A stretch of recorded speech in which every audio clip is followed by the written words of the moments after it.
Gun violence across Indianapolis is reaching a breaking point right now. Week after week, we share these stories of families impacted, loved ones waiting for answers, and the community efforts to fix it all. All the while, our city's murder rate increases. In fact, the latest numbers show 110 murders here in Indianapolis this year. That's 23 more than at this point in 2020. And that's not even taking into account all the shootings where the people survive. Tonight, our city leaders say those non-deadly attacks could be the key to addressing the growing gun violence issues across Indianapolis.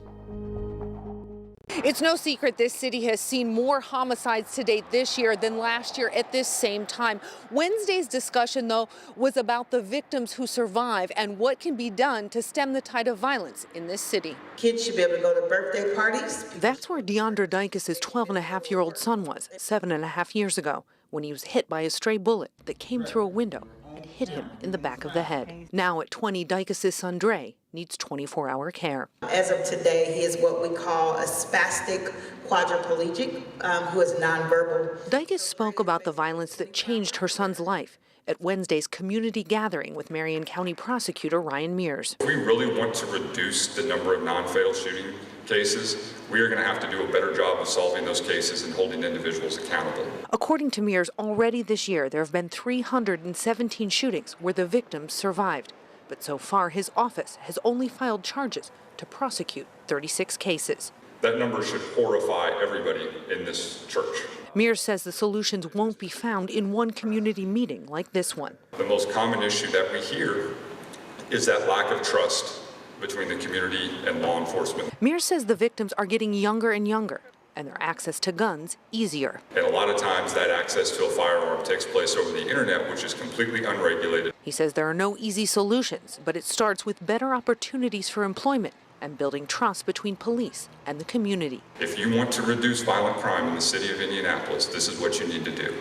You need to give young people hope and opportunity, and if you do that, they will not commit crimes. IMPD Chief Randy Taylor was there and spoke to those gathered. I hope that you understand that your department, the IMPD, is certainly not against you. We're for you. Do we have work to do? Of course we do.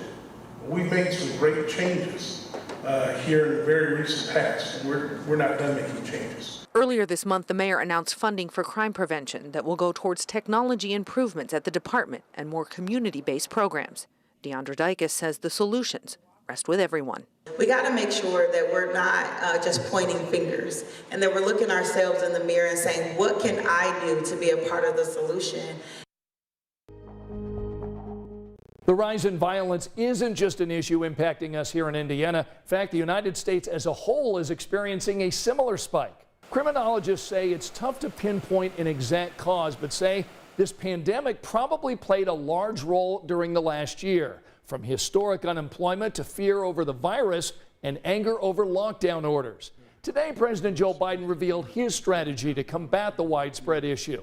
It includes giving local police departments more resources, investing in community anti-violence interventions, and creating task forces to track gun trafficking. If you willfully sell a gun to someone who's prohibited from possessing it, if you willfully fail to run a background check, if you willfully falsify a record, if you willfully fail to cooperate with the tracing requests or inspections, my message to you is this: we'll find you and we will seek your license to sell guns. Gun tracking typically is easier said than done. So tonight our 13 Investigates unit is breaking it down to show us how it works.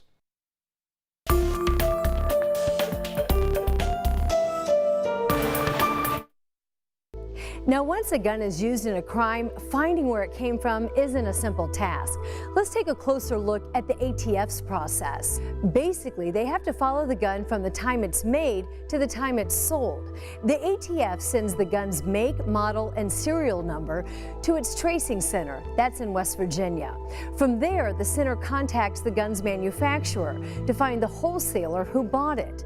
And the wholesaler then provides the name of the dealer or store.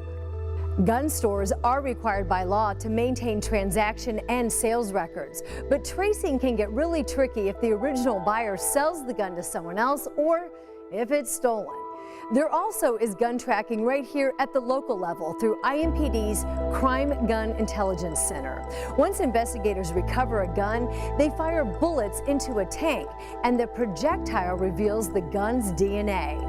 That then is entered into the National Integrated Ballistic Information Network, or NIBIN. The ATF can use this to see if unique markings from that particular gun match ballistics from other crimes all across the country. And here in Indiana, police departments are teaming up. They're sharing that data to track guns locally and across city and county lines. Now, when it comes to preventing gun violence on the local level, Indianapolis leaders are turning to youth programs and community intervention. In fact, they're also participating in monthly public safety walks like the one that we saw today over on the west side of Indy near High School Road and US 36. There are countless community groups and resources tackling the root causes of crime. We've got the details on all those initiatives posted for you right now. Just go to our website and app. And that wraps up tonight's big story.